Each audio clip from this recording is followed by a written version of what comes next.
Hello Orchid friends, how are you? Welcome back to my channel. Today we're going to take a look at one of my smaller size Oncidium, full water culture Oncidium. If this is your first time watching my video, my channel is all about orchids, from what orchids I have, how I grow them, my thoughts on certain orchid topics, to what orchids are blooming, etc. So if you want to follow along my orchid hobby adventure, please consider subscribing to my channel and turn on the notification.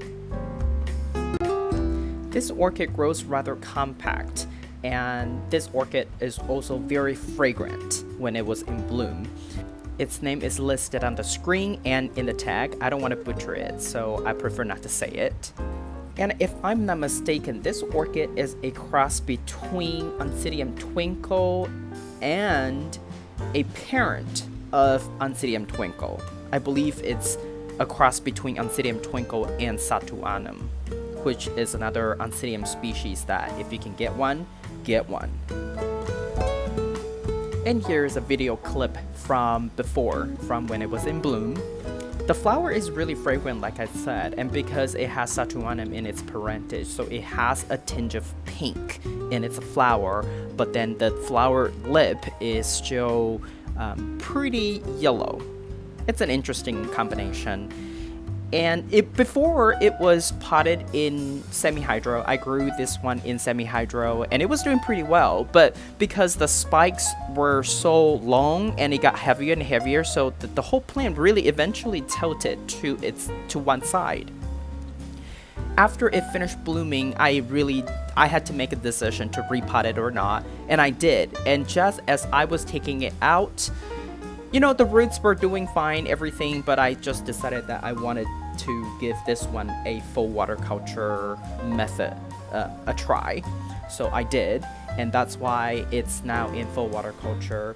And one of the reasons why I wanted to unpot this one, even though it was really doing well and it was maturing a growth on the left side, was because it was leaning, right? And it's just taking up more horizontal space than I would like on my growing rack. So I wanted to repot it so that I can conserve some horizontal space.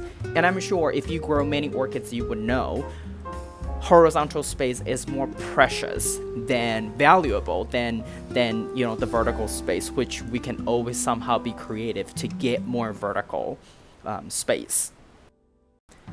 This picture was taken when I was trying to hydrate this orchid. I really just added more water to it, and I usually keep the water level at about 50%, and then as it goes down, usually after a week or so, it'll go down to maybe about 20%. And then every other watering, I let it sit bare root to dry out for a day or two. And the cup in the background is really just what I do to double cup it to avoid algae formation.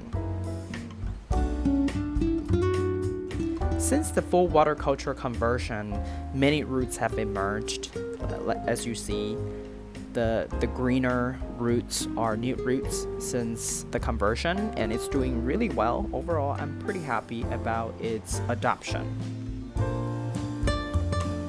It's also trying to mature two new growth. The one that you see on the right side is one of the newer growth. And here is the second growth that it's trying to mature.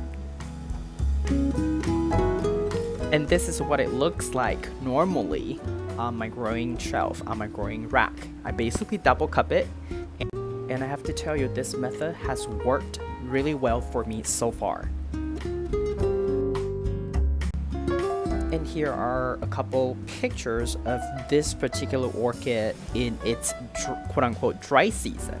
Usually between watering, I would let it dry, bare root, dry for about 2 days. I don't never want to let it dry for more than 2 days just in case, you know, the roots will get desiccated. But I noticed that the wet and dry cycles really helps the orchid become more resilient. And before we finish this video, I thought I would add another video clip to show you how this orchid is currently doing in a video format. The leaves are green, very little root leaf tip dying back, which is a good sign because, you know, with Oncidium twinkle, sometimes they do that. I don't know the reasons for it, but, you know, they do that sometimes.